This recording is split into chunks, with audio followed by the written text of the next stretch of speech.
The word Henny will forever be associated with Stacy Layne Matthews from RuPaul's Drag Race because she's so sweet. One of the perennial meme queens, folks still can't get enough of the image of Stacy Layne sneaking a photo with her cell phone at the taping of the Drag Race finale. Stacy Layne Matthews is making some fun cameo appearances on Drag Race All-Stars as the leader of an all-girl group, as a court stenographer, and as a weeping widow at Lady Bunny's funeral. You may even see her this Friday in a yet undisclosed role. Today, the queen of Henny herself, Stacy Layne Matthews, joins us to kiki about All-Stars 4, Drag Race's 10-year anniversary, the her story of drag queen merchandise, touring with Jasmine Masters, and why toxic fans who attack people on social media are ruining it for everyone. Plus, what really happened between Ru, Shangela, and Mimi on Season 3. And what does the term at-large mean for pageant girls? I'm Fausto Fernos. I'm Mark Fillion. And this is Feast of Fun. Henny.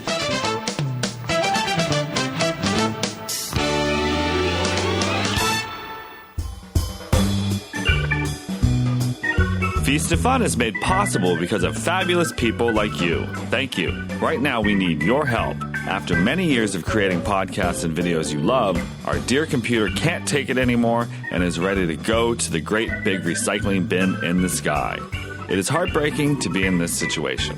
Visit GoFundMe.com/FeastOfFunComputer right now and give any amount. Help us reach our goal of saving the show's podcasting computer. Every dollar you give goes directly into making Feast of Fun last for years to come. We know we can count on you to make a big difference and continue the show. Thank you for loving Feast of Fun. Thank you very much. Once again, the link is GoFundMe.com/FeastOfFunComputer.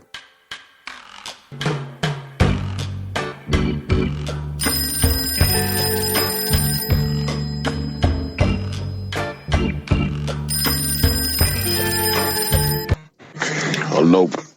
Is that your trade voice? Yeah, what's up, man? What are you up to? I just want to do some bro stuff today, okay? None of that gay shit, all right? Yeah, let's do it. I didn't realize Stacy Layne Matthews is so butch when the cameras aren't rolling. Honey, yes, honey. You didn't know this? Hold on a second. Hi, honey. Where does the honey come from? That's your trademark. That's your catchphrase, and we know it from your appearance on the third season of RuPaul's Drag Race. Mm-hmm. It's kind of just like a word we use around like where I'm from, because like we're really country, and I don't know. It's just a different twist on honey. But is it intentional, like spelled HENNY, or is that just the later on the fans sort of like latched onto that and started saying? I don't know. I don't think it was like intentional, but kind of just happened that way. That's just they were latching onto the way you were pronouncing the word honey on the show. Yeah. And then you're like, hey, baby, now I own that word, and you have to pay me a royalty. Well, it's the 10-year anniversary of RuPaul's Drag Race, and I can't think of somebody more fitting than Miss Henny herself, Stacy Layne Matthews. I know. They decided to bring you back for All-Stars 4. Yeah. What was that like when you got the call? Well, it was weird because I thought I was actually on the show. So. Well, you were on the show. As a contestant. I mean, like, as a contestant. I was prepared to compete because that's what I thought I was doing. Yeah. But then, at the last minute, they told me that I wasn't part of the show. So, they still wanted to use me, so. So that was kind of disappointing, huh? It was very disappointing, honey. Did you, like, try to sabotage the contestants? No, They'd be honey. like, I'm going to show you what not got me compete on All-Stars 4. Well, it was nice, though, to see you because you were not on just one episode. You were on 2 episodes, at least so far, right? I think it's more than 2. It was about 3 or 4. Was it? Yeah. They came out and they did a song, right? You were in the girl group with them. You played the court stenographer brilliantly, I may add. Lady Bunny's funeral. Lady Bunny's funeral. She's not really dead. You know that, right? Well, yeah. Sorry to break the news to everybody. And there might be something this week on Drag Race. So. Just maybe, right? Just maybe. Honey, we got a big fried chicken bucket of Stacy Layne Matthews this season. Mm-hmm. I know it matters for you to compete, but in terms of like your career, the fact that we're seeing you and talking about you, that also is a real positive thing, isn't it? Yeah, I mean, it would have been great to like be part of the actual show, but I mean, I guess people still get a little dose of me because it's been so long since I was sitting there with you, like doing Feast of Fun. Aw. It was a while back. You were here in the home studio back in 2011. You came in with Mimi I'm First and India Farah. Back when she was still doing drag. I think she quit after that, right? Well, she probably got India. She quit for a while, but then got back into it. You know, it's one of those drag race or drag queen drama posts. I'm quitting drag. I'm done with it. And then like 2 weeks later, they're back up in the gig. We like to tease her about it. You know, ever since you came on the show back then, anytime I eat some fried chicken, we talk about what you said, the transitioning through the fried chicken diet. The fast food. Do you remember From that? grilled to fried. So somebody was asking, they were asking about your identity as a trans woman and how did that like manifest itself? And you're saying, honey, this is all me. All I've done is just transition through the fast food diet. Well, that's funny. Like since 2011, I got tired of like the labels and this and that, and I keep asking me, you know, how do you identify? And I keep telling them, you know, I'm just myself. I don't want to be, you know, considered this or that. I just want to, you know, just live my life without having to put a label on it. Some would say that that's kind of like non-binary. Honey, it ain't got a name, honey. It ain't got a Well, why do you feel that like someone asking you to describe your gender and sexual identity is limiting to you? Because it kind of puts you in a box, in a category, and I don't want to be in no category, honey. I just want to live. That's all I want. I want to be successful. I want to be just, you know, whoever. I mean, I just get tired of people putting me in a box. Do you feel like as an artist, they put you in a box as well? Well, yeah, because they're like, there's only a handful of big girls from Drag Race, so they kind of put us in that little box, and then they put us in another box with the girls who don't like dance and jump around and do splits and kicks. Well, fuck them. Well, honey, it's not about the box, it's about the platter, honey. You know what I'm saying? Right. And the side dishes. You're making me hungry, honey. You better stop. What are you eating today? Yeah. I don't know. Do you prefer smoked ham or honey baked ham? Always the Henny baked honey. Now, do you drink your tea with milk and sugar or just with Henny? Oh, we don't put milk and tea around here, honey. No. Just Oh, Henny. no, blasphemy. If you got married, where would you go on your honeymoon? Stop it. Chicago. All right. And if RuPaul is the queen bee, what does her honey taste like? Fried chicken. Aw. So one question a lot of people are asking drag queens right now is what impact has the TV show had that we're not seeing? That like, you know, everybody's like, oh, there's a resurgence in drag and we're seeing more people like comfortable with cross-dressing. You're seeing a lot of young people like setting out to be drag queens, not because they want to live their best life or not because they're rebelling against society, because they see this as the same thing as going to acting school or business school and getting a degree and charisma, uniqueness, nerve, and talent. I think it not just gave like the gay community a voice. I think a lot of straight people watch the show and it kind of gives them a better understanding of, you know, the lifestyle and the art of drag. And so, you know, they can stop asking us questions and they can just watch the show and just try to, you know, kind of get an idea of what we do and how, you know, how important drag is to not just the gay community, but to The world, honey. Well, Mark says that before the internet, when you told somebody you were gay, they would ask you, "What do you do in the bedroom?" Nobody asks you that anymore. What kind of question as a drag queen did people ask you? Because you've been doing drag at least a decade before Drag Race even came on TV. What question as a drag queen did they ask you then that they don't seem to ask you anymore now? Do you want to be a woman? Like, I've always been a woman, honey. I'm just putting on a little bit more makeup. So your conservative family in Back Swamp, North Carolina, what's your relationship with them now after so many appearances on television? I don't know. It's a little weird. That's a complicated subject, honey. I mean, because a lot of my family, they're supportive, but it's not like they're walking around wearing my merch, you know? Are they too cheap to buy it or what? No, it's just, well, I have merch that says "Taste the Henny," and a lot of my relatives didn't want to wear it because of what it said, you know. And I have like honey coming out of my mouth, so it kind of looks like other things. So your grandma doesn't want to wear a T-shirt that insinuates drinking sperm. Probably not. That's the thing is like I used to have one T-shirt that was merch back in 1993 that said "Cock is cool," and I remember being so hurt and sad that my mother or my father wouldn't wear it. And now I'm like looking at that and I was like, maybe that probably wasn't such a best. It sold. You said 93? 93, yeah. And this was your merch? That was my merch, honey. In 1993. Because Kurt Cobain had just said, like, somebody asked him if he was gay or not, and he was just like, "Oh, cock is cool." It's the 90s, man. Cock is cool.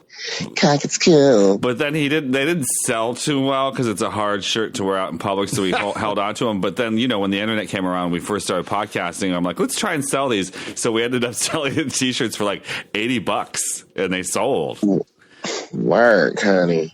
Somebody who was really late to the game with merch is RuPaul herself. Like, you cannot find original supermodel T-shirts or bumper stickers or coffee mugs, And I even remember, like, one of the first queens to show me merch was Sharon Needles was trying to push not T-shirts, but beer cozies. Beer what? Beer koozies. Like those foam things to keep the beer cold. And I was like, I don't know if those are going to sell so well. She probably got them done at like cafeexpress.com. Do you remember, like, what was your first earliest merch that you sold as a queen? Well, just the 8x10s. I didn't get T-shirts until last year. Like, I waited all this time because, I wasn't really into the whole merch thing, and I don't know, because like the first DragCon, I didn't even have T-shirt. Well, carrying all that merchandise is really, physically demanding, and it's another suitcase. Too much. And then people are like looking at it, and then they're like, "Well, I'll just buy it online," and it's how much is it? Yeah. Do you have it in a tank? If you had it in a tank top, I would buy it in a tank top. Oh, we do have it in a tank top. Oh, okay. And then they just walk away. They're always an excuse not to buy the merch. Girl. If this was in blue, I would get it. Oh, blue's right here. Oh. I don't know, but I would say actually there's a huge appetite for, I always say white people and T-shirts, they love people. Like, you go to Urban Outfitters and they'll pay like, $80 for just a plain T-shirt. So there is especially in urban environments, there's a cachet, there's an appeal to a T-shirt that jeans or a jacket or a pin or a hat just doesn't have. And if you ever hook up with a bear, the bears always want to leave the T-shirt on. It's if you go to a bear Would you party, pay $80 for a T-shirt? Would I? It depends on what kind of T-shirt it is. I would never. I don't know. Maybe it's just like, if it had my face on it, of course. Would you pay $80 for a drag race? Yeah, no. No. Well, maybe. No. Maybe. I don't. We get them for free most of the time, so I'm not the right person to ask about that. Usually the Who queens. would you pay $80 for? I would pay $80 for a vintage 1992 RuPaul supermodel T-shirt that had glitter on it. Because I feel like when the T-shirt has glitter, you can charge $10 more for it.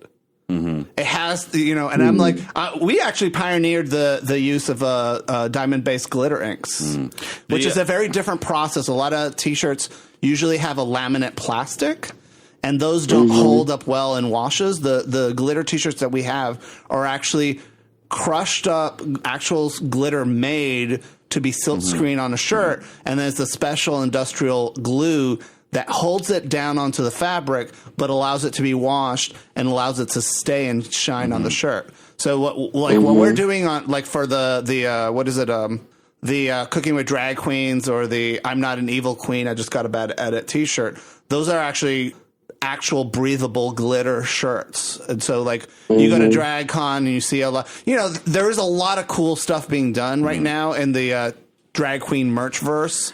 But I think I would like to see more experimentation with it. My favorite drag queen T-shirt is Lady Bunny's T-shirt that she sells that was done by Michael Economy, who did the work on the album for Delight's first album, I guess. And it was the second one. Second one? Yeah. Oh, because what I love about it is just, it's just kind of her big head and her little body on there, surprise, surprise, and just says Lady Bunny, so it's simple. And then another one that I had that I absolutely adored was Peaches Christ had one, and it was her as the evil queen from Snow White.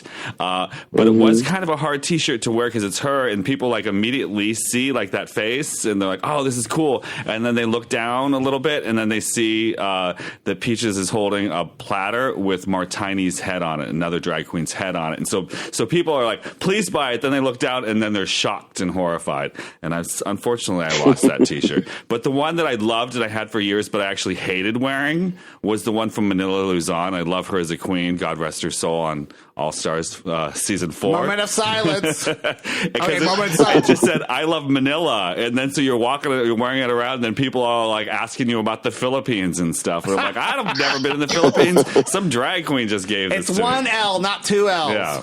I didn't hear my T-shirt in there anywhere. I don't think you gave me one. Well, besides your own T-shirt, what are some what was the first T-shirt you ever bought that was associated with a band or a rock concert or movie? That I'm not really proud? into graphic tees and all that. But was there ever a moment in your life that you were just ooh, I'm so excited to get the Pac-Man Fever T-shirt? No, never. I was more into electronics and. Well, a video game even? If you're a fan of a video game, did you ever buy a poster or anything like that? Or not really. Really, honey, I'm from the country and we play outside. Oh, yeah? Yes, honey. What is Back Swamp like? I mean, is it, how small of a town is that? And how swampy is it? It's not a town. It's just an area. There's no high rises. It's just let's see, let's just say you left outside of Chicago and you went to where there were no houses really, and there was maybe a house here and there. That would be Back Swamp. We'd have to go to Wisconsin for something like that. Well, and so for you growing up in Back Swamp and then later on starting to do drag shows, I imagine that you must have driven to a city nearby to, what was that city? It was Fayetteville, which is a military town, and that was 45-minute drive. What was your first lip sync performance like? My first song I ever done was Baby Boy by Beyonce, the remix version. Baby boy, you're so damn fine. Fulfill my fantasies. I think about you all the time. I see you in my dreams. I had on some blue jean capris with some black boots, honey. Hot. And this little black top that I had made that was not super glued. It was hot glued together. That's how you have to do it sometimes. Drag is you just you make it any which way you can, right? I wish I had photos of that day. every moment of our lives now is documented because we carry these phones with cameras on them. You know, for a lot of drag queens to go back 20 or 30 years, you'd be lucky there's a photograph of you doing a show, much less a video. Are you like a person that takes pictures a lot? I do. And even then, it's more of other people than myself, you know? So, like, any time I've ever stumbled across video footage of me in the 90s performing in drag, to me, I just get really, like, happy about it. But I also notice that people tend to judge you on today's standards of what everybody was doing, like, 30 years ago. And there's this footage of Lady Bunny performing at the first Wigstock, and she looks absolutely nothing like Lady Bunny today, even then. Was she a brunette? Yes. She had her blonde look, but her wig was shake and go, you know? Yeah. And her makeup really hasn't changed all that much, though. But like a lot of drag queens were very flat in their makeup. We did very little contouring. But the pageant girls did the contouring. Oh, yeah, honey. I think, like, as far as, like, really glammed up drag, you would go to, like, Texas or North Carolina, Florida.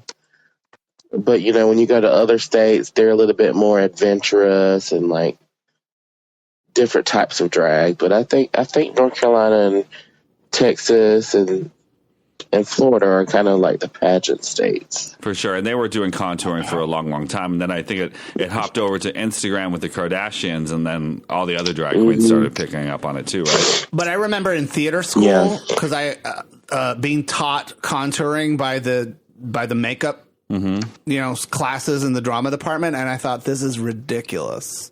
That makes a difference, though. This is gross and weird, and like I was remembered being very ignorant.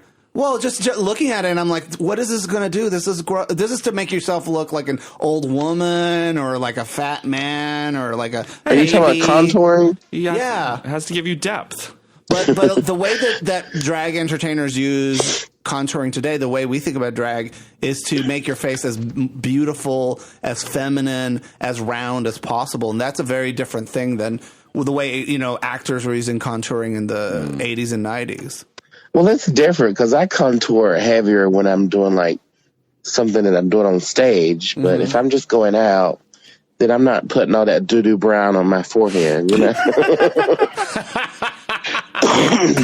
But that's I've seen sometimes with some drag queens, they just basically paint a big black smudge underneath their chins to look like their faces are floating in midair. That's funny. Now, you said one of the hardest things to perform is Jennifer Holliday's "And I'm Telling You" from Dreamgirls. Are you talking about like singing that or just lip syncing it? I would say singing it live because I've lip synced it 1,000 times, but I had to retire it, honey. I wore that song out too many times. So I think it's one of the most important songs to sing, to perform, in terms of like drag culture. I think if you're a drag queen, you have to do that song at least once. Yeah. So you can like see what actual lip syncing is all about. Well, anytime I've ever seen Jennifer Holliday performing it today, she's always just like, "Oh God, kill me." And that's kind of fun to see, like Jennifer Holliday reluctantly singing the song, but once she starts getting into it, she still got it. Have you seen that video of her like breathing right before the high note? It's just her breathing. It's like a minute of her. Now, you famously did Monique for your Snatch game on season 3 of Drag Race. Have you been following Monique's career? Or have you been seeing what's like gone down with the whole Precious thing and her fight with Lee Daniels and Oprah and who's the other one she's fighting with? The Tyler Perry. Oh yeah. What is the whole Tyler Perry thing? What's that? Well, I think he was kind of involved in pushing the whole Precious thing and help. And I think that he's part of the group that is quote unquote blackballing her in Hollywood. Well, here's what at the core of this is that Monique did Precious at scale, like for nothing. and Precious became a hit film. And at the time, they were expecting her to, out of her own pocket, travel Europe to promote the film. And she saw that other actors involved in the film and media personalities were being compensated for it. And she said, why am I not? I'm one of the stars of the film. She asked for that. And Oprah, Tyler Perry, and Lee Daniels responded by blackballing her. And, you know, like, there's a lot of people in Hollywood and are very much in support of Monique. And, you know, then later on, Monique came forward and said that Netflix was lowballing her. Or I guess, you know, that they offered her $250,000 for something ridiculously low amount of money for a comedy special. And so she feels like she's being penalized by this Hollywood establishment for just simply asking to be for an airplane ticket in a hotel room and her time compensated for doing press for the film Precious. for a show she won a fucking Oscar for. I guess she didn't even really need to. She didn't even really need to do the press because she got the Oscar anyway, right? Yeah. Well, she got the Oscar, and then they were asking her to do the press, and that's what happened and stuff. But it's, I don't know. I'm just curious to know, like, how you feel about, because you did a one-woman show about Monique for a while. Yeah, it's a mock version of her talk show. But we called it the Monique show. What was it called? The Monique. That was a good time. What happened to the show? Because I didn't get to see it. What do you mean? What do you mean? What happened? In your Monique show? Why are we not doing it? No. Like, what was it? Were you interviewing people? It was monologues, comedy, or? Yeah, well, I had different guests, like Mimi I'm First. I had some impersonators, Sarah Palin impersonator. I had Judy Garland and Liza Minnelli impersonators. Amanda Lepore was on there. Randy Jones from the Village People. Oh, how fun! Just different people. I actually interviewed myself via Skype. Did you have any trick questions for yourself? Any gotcha journalism there? I sang a little bit on there, so I got to show people, because I have never really done live vocals in drag, because I'm very critical. Honey. We already know this. Like, before I was doing drag, I was doing theater, so. But I'm very critical of my voice, and I rarely sing live in drag, so. But I gotta get over that. There's no time like the present. You also became like a internet meme too, because you were at the taping of one of the reunion shows for, which season was it? Season 8, 9? I think it was season 8. Yeah, season 8. And you're in the audience, and you've got your phone out, and it looks like you're taking a picture or something, and that just blew up everywhere. What was going on? What were you taking a photo of or filming or something? You know what's funny? They hadn't even started the show yet. This was actually the pre-show, and I was filming that little Shangela and T.S. Madison when they were doing that little opening thing. Oh, I don't know anything about it. They did a musical number together. Oh, they did? Yeah. T.S. Madison and Shangela? Yeah. Oh, that must have been fun. It was Shangela, Alyssa Edwards, and Monique was there, and a few other girls, but that's what I was filming because I obviously wouldn't film during the actual show, so they kind of made me look like I was breaking the rules. I think that was what made it funny. But I turned it into merch, honey. Oh, you did? What, is it on a t-shirt now or what? Yeah, I had this guy doing illustration, Kevin Cakebread on Instagram. He done an illustration of it. Where do they get your merch? Is it StacyLayneMatthews.com? No, it's actually EliteQueens.com. Chicago. Oh, that's yeah. We had the guy who runs that on the podcast many years ago. Anthony, yes, Anthony DeFiore, super cute. He's hot. He's hot. What some people are saying that, and this is, to me, I don't know if there's any gravity to this, because there's always going to be, rotten apples. The fans of Drag Race, the racist fans, the bully fans, the mean fans are ruining it for everyone. The trolls. Yeah. I'm kind of like, there are some forums and websites and stuff that just are best just, to block and delete and move on. But, is that really like ruining the experience of Drag Race for other people? It is, like, because if you scroll through Facebook, there's like, oh man, spoiler alert. And it's like, if you don't want to know what happened on Drag Race, then don't get on Facebook. And it shouldn't be that way. People should just let people, experience it as it's happening, or as soon as they can watch it. And then people want to talk about it on Facebook, and especially with different time zones. Well, it is interesting because people get on social media, like when, like some people are even like mad about the Super Bowl that they TiVoed it, they recorded it on their TV sets. And then they're mad because people are like on social media talking about like, my team won, woo! And I'm like, but, when it's on the front page of a newspaper, it's like the election night results and being mad at finding out that you were waiting to watch the recorded version. I don't know. To me, it's like it is a competition. And so when the results of the competition are out, people are going to want to talk about it. So if you really don't want that spoiled, I would definitely stay off of social media because you can't control what everybody on the planet is going to do. And you know what? I just think there's much more to life than social media. And so I think if that's an opportunity to put your phone down, honey, and enjoy life for a little bit. Walk and then children come back in to nature. Yes. So Eat a snack. I was just looking at your Facebook feed, and you wrote on the 28th that you made out with 2 girls tonight. Does that make me a lesbian? Girl, what's happening? What's the verdict?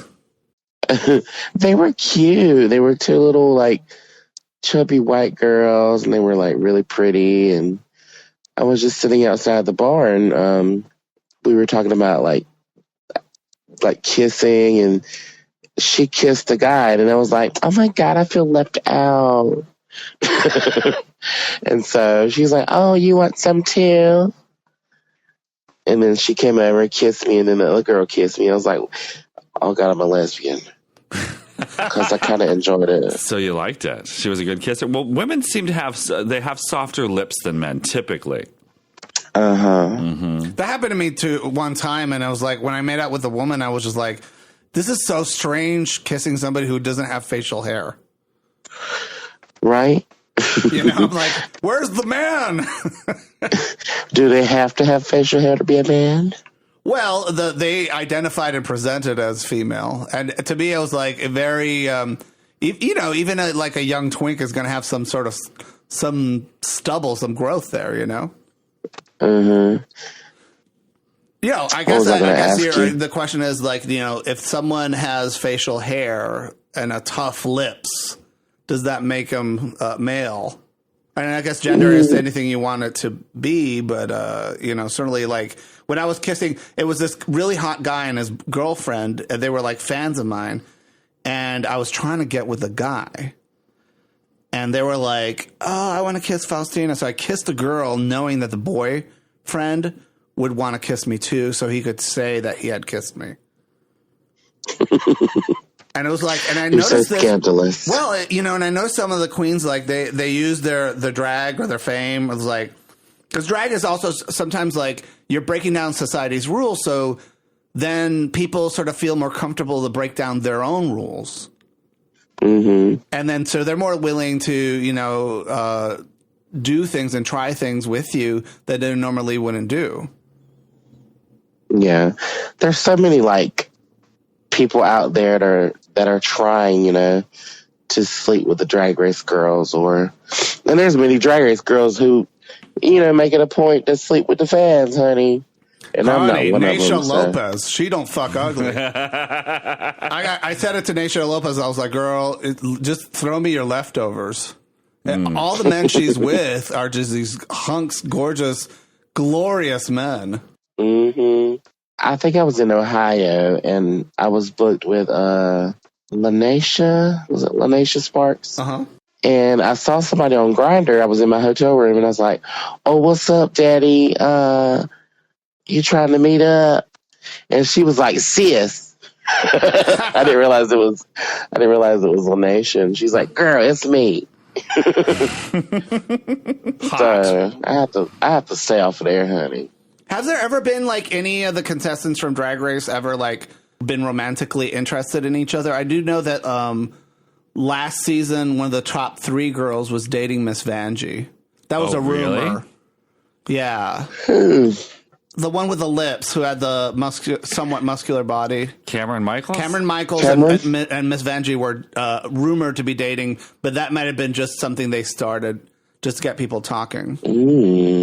But I don't know if there's ever been any contestants that met on the show or met as a result of the show that fell in love with each other or are sexually active with each other. Racer, chaser, chasers. I have no desire to be with any Drag Race girls, so you ain't got to worry about me, honey. Sister Dick will make you sick? Is that what's happening? I need a man, honey. I need a man, perhaps a man like you. Not a part-time woman. But then you could be like Shania Twain. Man, I feel like a woman. Don't. You ever heard that song, Don't? By Shania Twain. No, can you sing a little bit for us? Huh? Don't you hear it? Stacy doesn't like to sing. Wow. Oh, honey, I had a long night. I can't right now. What'd you do last night? I went to karaoke. Yeah, I sang like 4 songs. Congratulations on being appointed Miss Gay US of A Southeast at large. And in charge.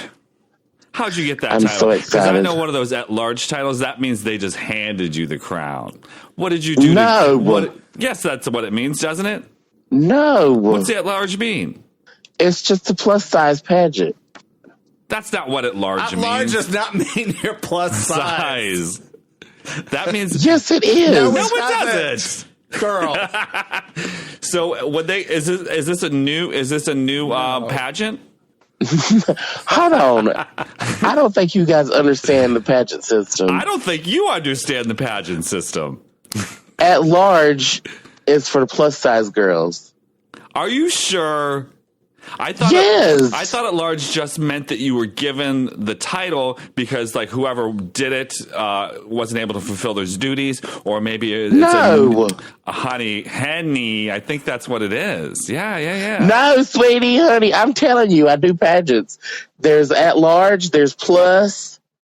US of A at large is for girls who are 220 pounds. I'm going to gayusofAlarge.com, and all the girls are thick and juicy. But at large, though, like what's the difference between at large and Continental Plus? Like you have Plus, you don't have Miss Continental. Because that's just the name of that system. So different systems use different terms and words. Okay, is what I'm guessing here. All right. So because our understanding is that some other pageants, when the queen has been given an honorary title, or she is a default title holder but didn't compete, they use the term at large. Mm-hmm. But it looks like the gay US of A pageant. Who uses that? Well, I don't have the list off the top of my head, but I think a lot of pageants that I've heard of in the South have used that. But it looks like gay US of A. No, that is not the case at all. Right. Yeah, because I've had friends who were appointed, the queen of the pageant because it's a new pageant, or the person that did it. That would be emeritus, honey.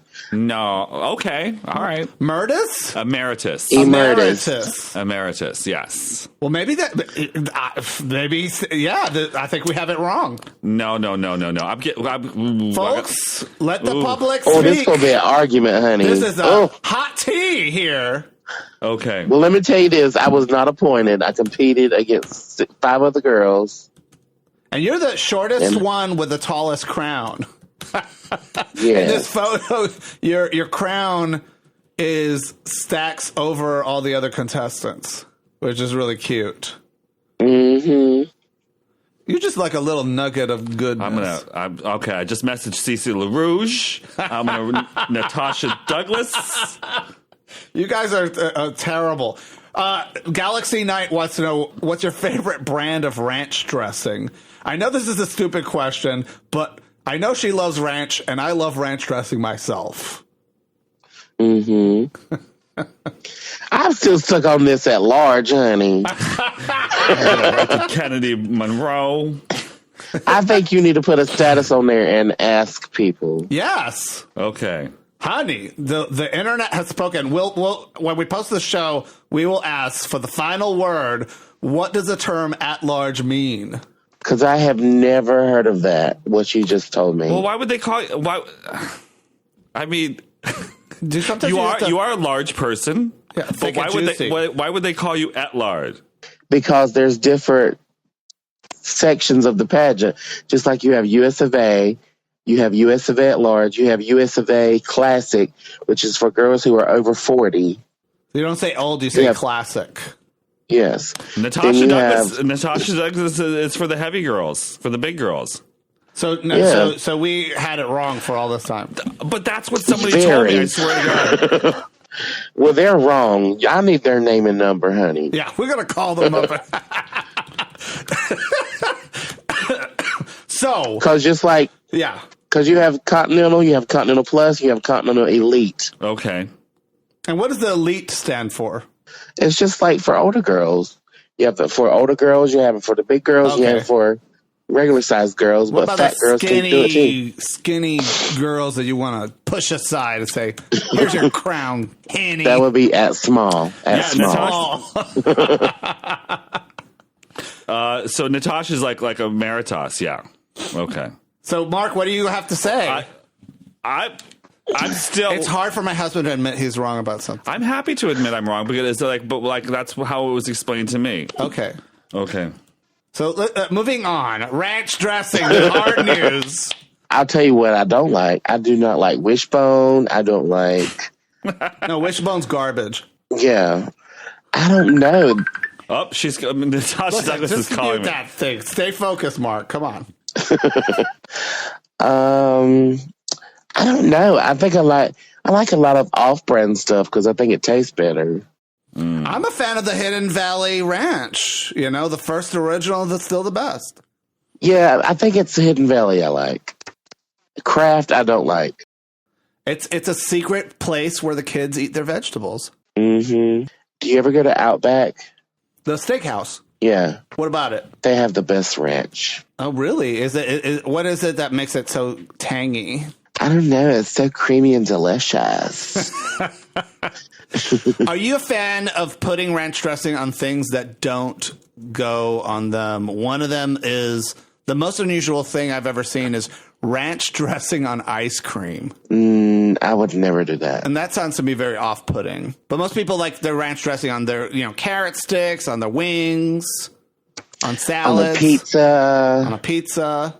What's like the strangest thing you've ever put ranch dressing on? Bacon? Chicken and rice.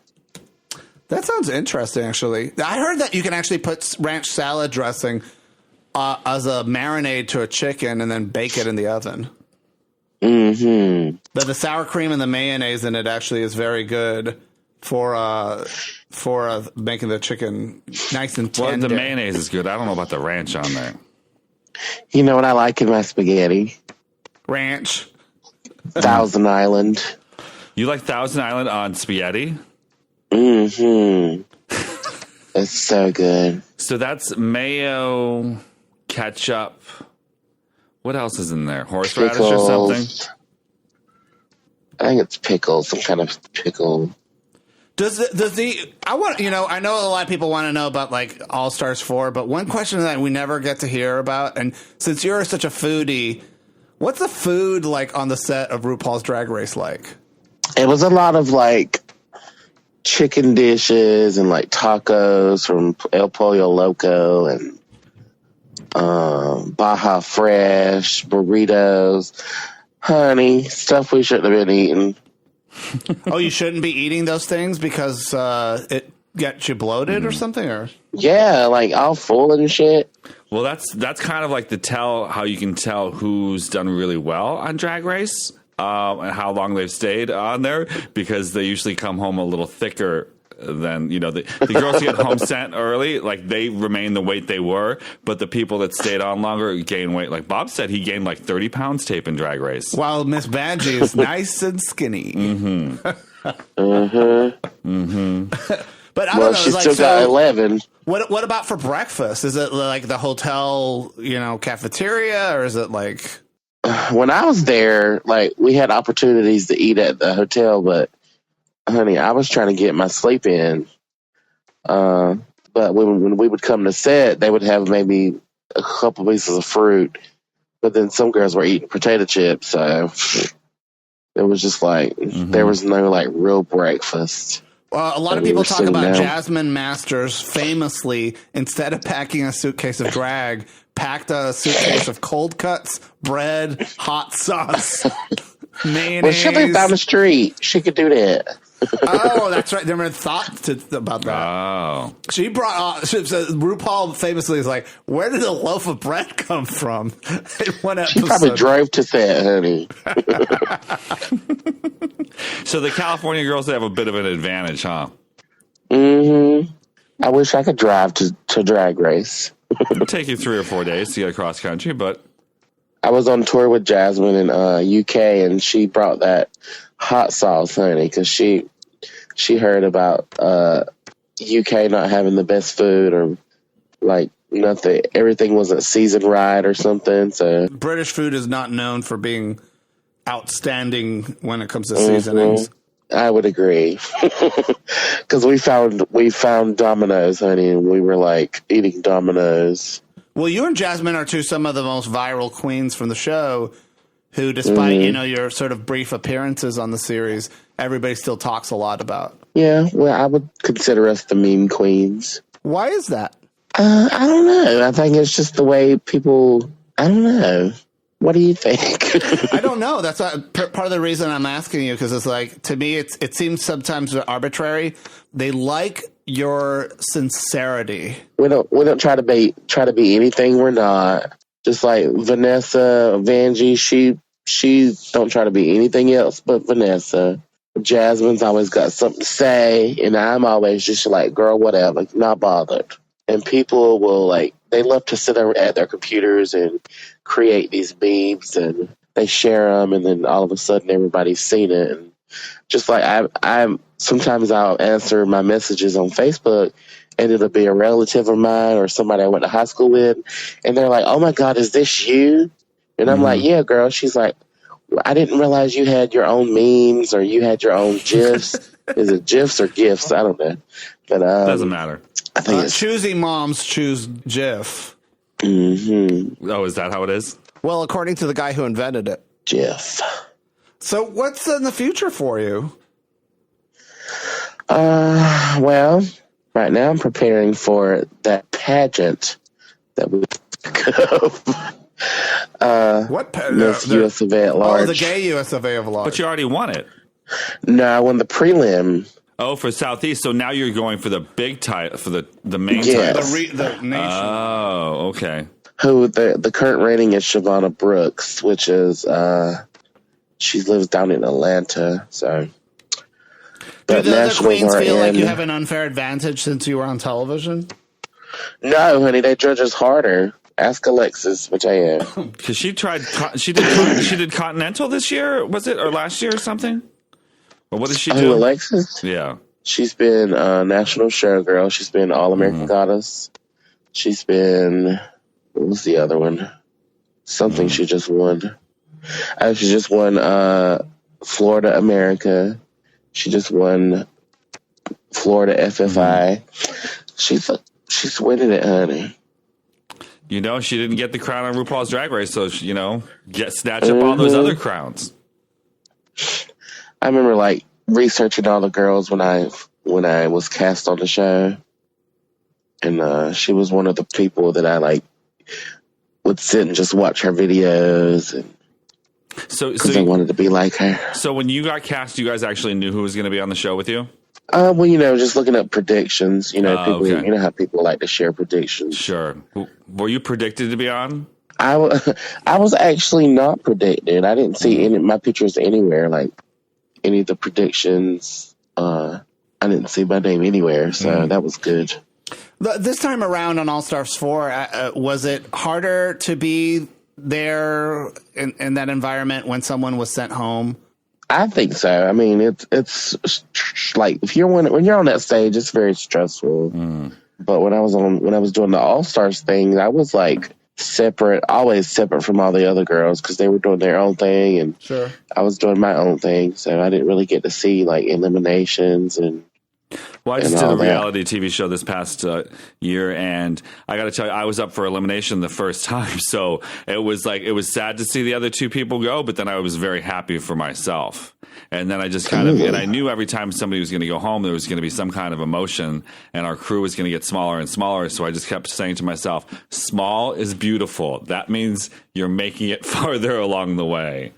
You know? Can you tell me what show it was or no? Yeah, it already aired. You can. I'll send you a link if you want to watch it. But it's called Alt for Norge, and they take 12 Americans of Norwegian descent back to Norway, and they put us through challenges based on language, culture, and history. And if you want to see a good episode that really showcases my talent, find episode 7. That's a good one. This is a weird question, but is Norwegian a language? It is a language, yes. Actually, Old Norse and Old English were very similar languages. Do you speak Norwegian? Just a little bit. He don't speak nothing. I speak a little. I can read some of it, and I can say a few things here and there. Hola. ¿Cómo estás? Yeah, that's Spanish. And I see like some of the drag queens get to Norway every now and then. They have big festivals there, and so I see some of them come up there for that. I think Vivacious goes there quite a bit. Peaches Christ goes there. Bianca Del Rio. Can I go to Norway, honey? It's not up to Mark. It's not up to me. I didn't win the show, so I don't get to make any decisions about who gets to come in or out of Norway. But the winner doesn't either. I know, but you can fantasize, right? I think if Mark would have won, we would have just invaded that country. I would say this for Norway. Be glad that Mark didn't win because you wouldn't have been able to handle it. Why? Because I think the person who won is lovely, Kelsey Jaffer. She's a musician. She's sort of like what Lady Gaga was before she became Lady Gaga. It's just a beautiful spirit. A great voice, great musician, a great actor, just somebody who has an amazing future ahead of them. And so I can totally see why they would want somebody like, Kelsey to win, but she won fair and square. She won fair and square because she beat all the challenges and stuff. And, but I screwed up my challenges. My feeling with all reality TV shows is that, even though you never know the outcome of it, you certainly can create challenges that draw on the strengths of the contestants. And so I think having Bianca Del Rio rapping, for example, is a no-brainer to show off her skills as a vocal talent, as opposed to having her sing, So, when you see a reality TV show, I would say there's a lot. If you want to go far on a show, your audition tape matters much more than you think it does. Mm-hmm. And certainly, I sang in my audition tape. You did, and they got rid of me before the singing challenge. Oh, maybe that's why. Mm-hmm. They were like, "We got to get her out of here." Well, maybe the thing is that had you been able to sing, it would have been harder to justify getting rid of you. Mm-hmm. You know what I'm saying? So let's get rid of her now, honey. Well, it is somewhat a toss of the dice. Yeah. But I imagine that the producers look at everybody's suitcases and say, "Oh, well, since this candidate has a really weak patriotic 4th of July costume, let's start off with that challenge." Well, they didn't.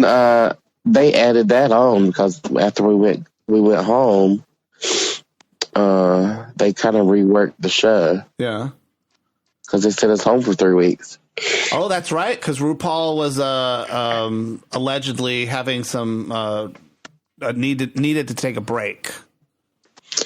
Well, it was because Shangela and Mimi got in a fight.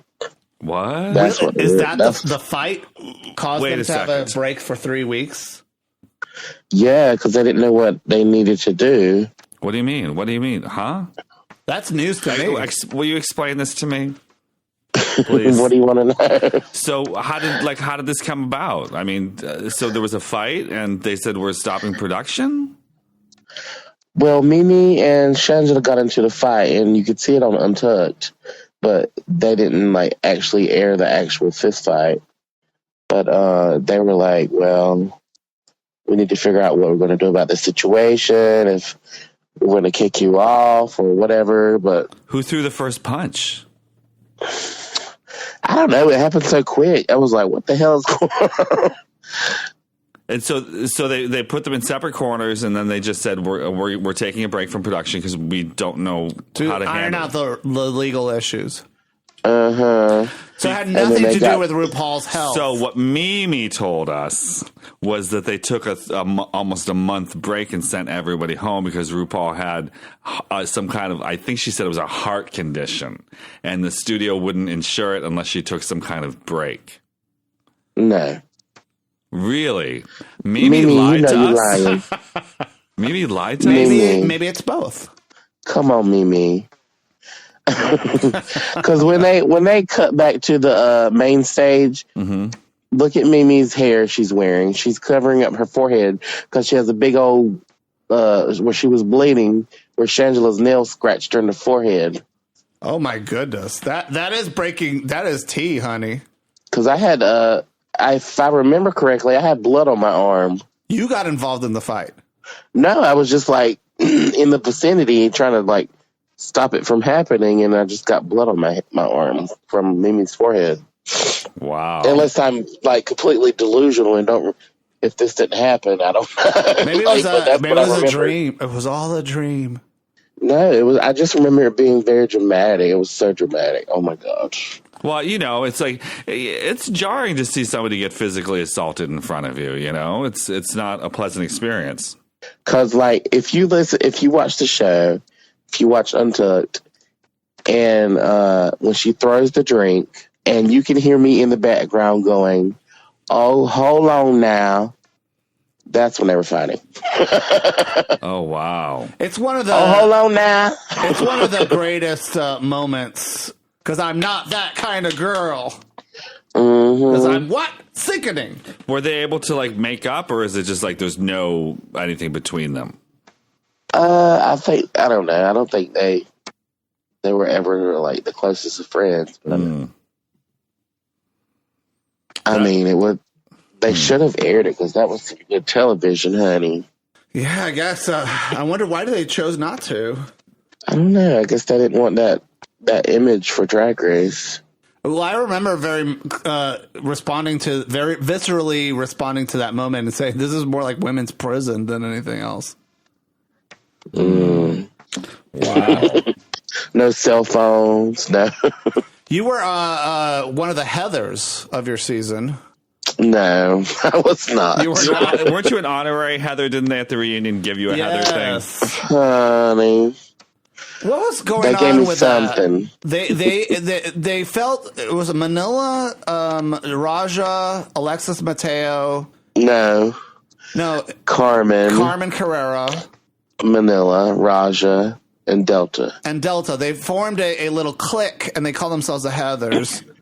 And the girls that weren't in their clique, they called the Boogers. And Team Talent. And they felt that later on was kind of a form of bullying, and they felt bad about it. So they felt bad, especially for scapegoating you. So they gave you the title of honorary Heather. And I guess you're now sort of looking back on it and feeling like, fuck you, bitches. I don't want your stupid title. Well, you know what? The necklace turned my neck green, so I was like, sabotaged. Oh, that cheap jewelry that'll turn you green, huh? I was like, oh, I'm going to wear it every day. No. They say one way to get rid of that is to cover it in clear nail polish, right? I think that's the thing that they say works for that. But, you know. But still. Do you want to know where the necklace is? Where is it? It is in Kissimmee, Florida, in my drag daughter's little glass case. And anytime she wants to have Manila or Raja have back pain, she sticks a needle in it. She uses it for voodoo. At large. At large. I swear to God, I've had girls in the pageant system tell me that the at large means that I was like, oh, it's because you're plus size. And they're like, no, it means I was appointed because it's a new pageant. No. This is weird. I'm going to get to I will debate this all day long, honey. Trust me. I'm going to get to the bottom of this. This is like a train meeting a mountain and an unstoppable force. Well, listen, she's involved in the pageant system. I mean, I here. will defer to you, but I am going to get back to the people that told me that that's what that means. Please do. And do you guys see tag that me Mark in it. is not letting go of this? Just listen, we all need to know, right? And when this interview's over, he's going to be like, I was wrong. Maybe. I feel like we even did that when we did our community bulletin. I feel like that was in there. We too. understand. For a long time, we have understood at large being that there was a title holders. They were given the title, not the size of the contestant's body. So this whole time you thought I was appointed? Well, I thought maybe it was, yeah, why not? Why wouldn't you be appointed? And I am telling you, I was appointed Miss Don't Hate Diva this year. The Miss Don't Hate Diva? Uh-huh. And what kind of responsibilities do you have for that? What does that do? Is that a prelim for what? I don't know, honey. I just got a sash. I haven't even received the crown, honey.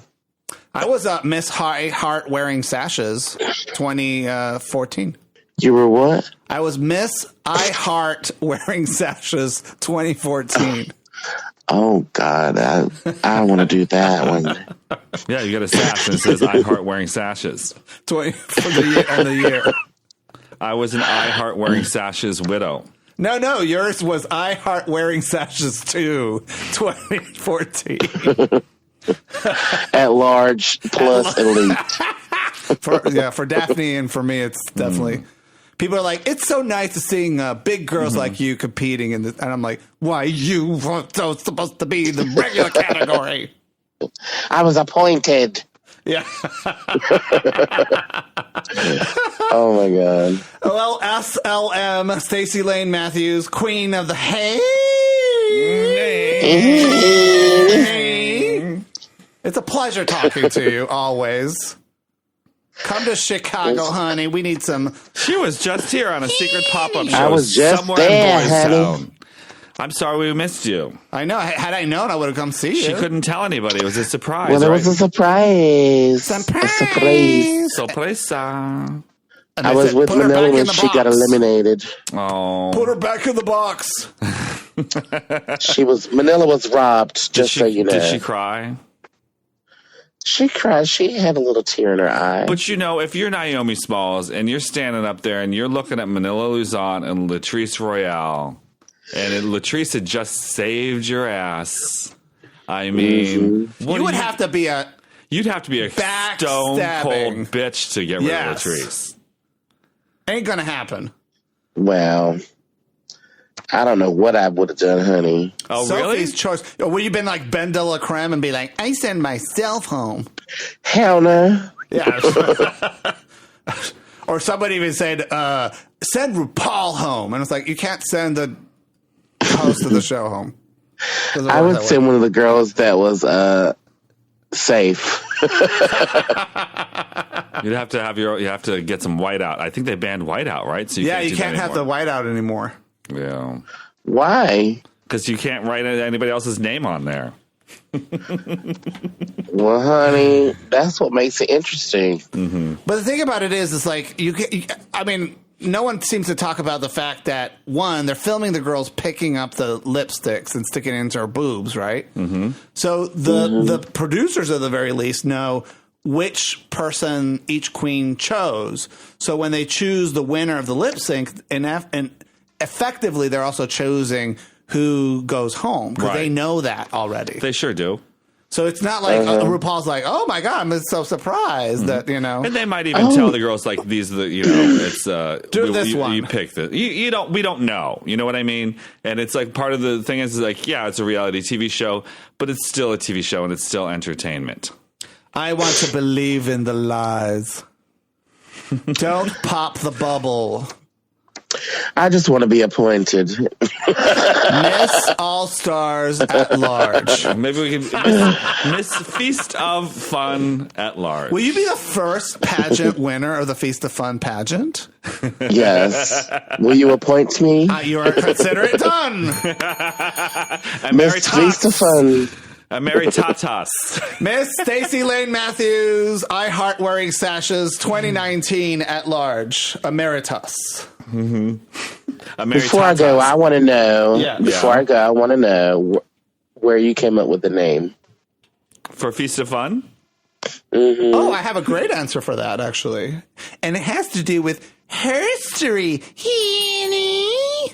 So, Feast of Fun originally started as a drag queen musical variety show called Feast of Fools. And here in Chicago, we would ask musicians, drag queens, performers, comedians to come and perform in different variety show venues. We did it in music venues, but one place we never did it at was in a gay bar. Anyways, we started doing it at Big Chicks. We did. It did start out at Big Chicks, correct? Yeah, but we did it at like the Bailiwick Theater Company. We did it at Shuba's. We did it at Ha Mien, a Vietnamese banquet hall. And when we first started doing the podcast, we were doing a blog as a way to get people excited about coming to the drag shows. And so the podcast Feast of Fools first started out as a way to market and to cultivate an audience for the live shows, and then one thing led to the other, and now here we are. And what year was this? We started our podcast in 2005 in February. Right now, 14 years ago. And time marches on. Da, da, da, da, da, da, da. Well, congratulations, Henny. So I heard from Cece LaRouche, and she also says it's plus size girls or guys. So I swear to God, I think it was Kennedy Monroe and Tracy Tyler who told me that at large just meant you were appointed. So no, okay, And I'm going to add them. And for this sound. Is that your little whistle? That's a like bwah, bwah. They really need to have like when the Price is Right when the contestant loses. No, the little rattlesnake on Drag Race. That is the shade button. Yeah. That is one of the greatest sound effects. Oh my God, they use it so much. It's like, oh fuck.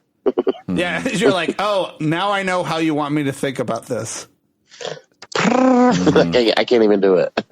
I had something that sounded similar to it, but it wasn't close enough, and I was just like, oh, this is just not good.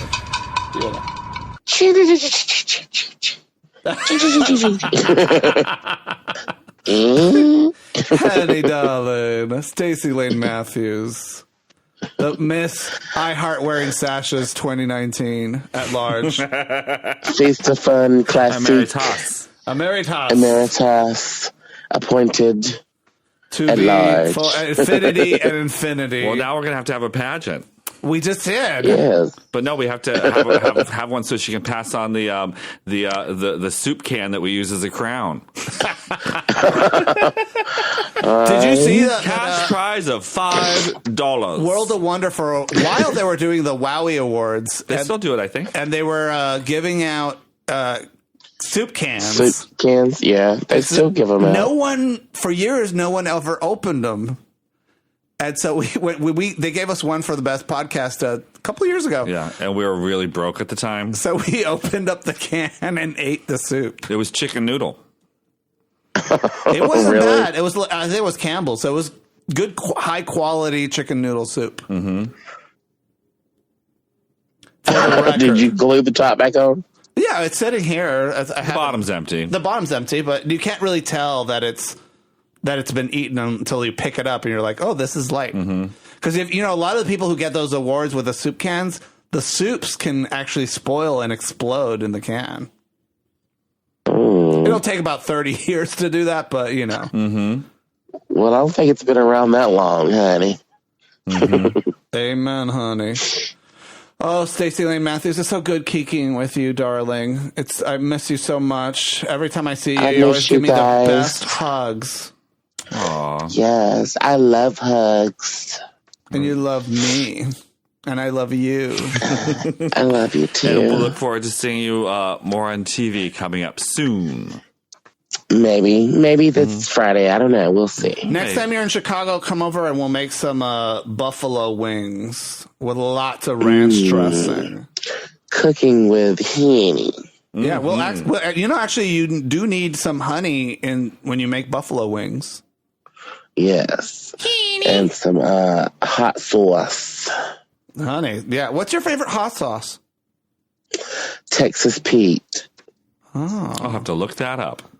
Yeah, I've been getting into eating buffalo wings at home, and so, you know. Mm-hmm. Okay, darling, we had to cut. The producer's giving us the... Can't cut it. So good talking to you. Good talking love to you, darling. All right, I love you guys. Where do you live right now? I'm in North Carolina still. The city. Lumberton. Thank you so much, Stacy Layne Matthews. Thank you, darling. Thank you, guys. Bye. Mwah. Stacy Layne Matthews lives in Lumberton, North Carolina. Wow.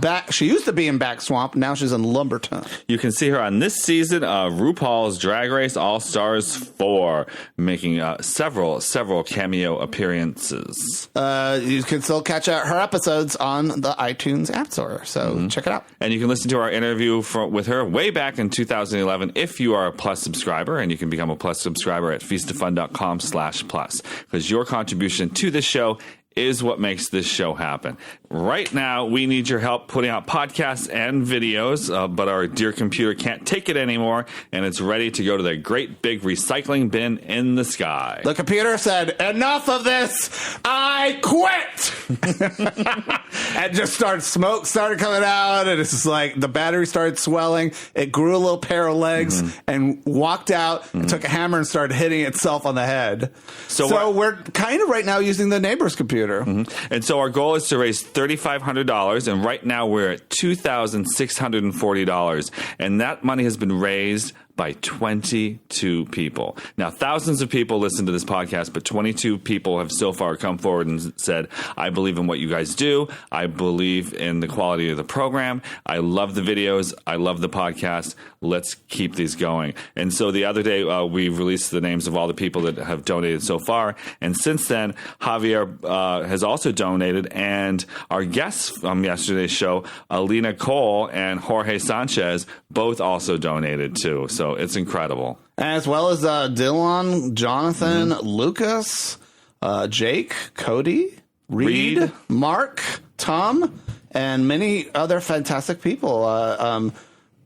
Thomas, Yvonne, Pete, Damon, L. Jacobs, Mike Rickard, Tom Goss, Matthew, Larry LaFontaine, Curtis Jensen, Rochelle, Christopher Ramos, and Alex. Thank you guys so much for getting us to this point. It really is very humbling. It's very moving. We would not be here without your specific help, and you guys make a huge difference in our ability to talk to artists about their lives. We really couldn't do it without you guys, and it really means everything to us. So if people want to make a donation, get us to our goal of $3,500 in the next week, how can they do so? Go to gofundme.com/feastoffuncomputer. And any money that actually goes over the goal, it would be going to a hard drive. We do need to replace the hard drive as well. And on top of that, I would love to have a low depth of field lens that allows more light in to allow us to take better photos of the guests that when they do come in. So definitely every penny that you put in there goes right back into ensuring that Feast of Fun is around for years to come. Thank you guys so much for listening, and thanks for listening to Stacy Layne Matthews and Mark go head to head about what the term at-large really means. Ooh, and the tea she said about that break in season 3. Mimi? I don't know what really I'm happened. calling you. Shangela. Well, Shangela wouldn't, but Shangela didn't say anything. Mimi told us a fib, or maybe she didn't. Or what else? Maybe that's the cover story. We don't know. We don't know. Because also Lady Bunny in Let's I want to have a kai also alludes to the fact that they took a break because of RuPaul's health condition. So it's not just Mimi, I'm first also to that. Lady Bunny also put out that information. And Bianca Del Rio. So we don't really know. So it is still up in the air, folks. But thanks much for you, Nancy Drews, to get the bottom of the mysteries that we uncover and sometimes solve, or just things make more complicated on Feast of Fun. Thanks for listening. Bye-bye.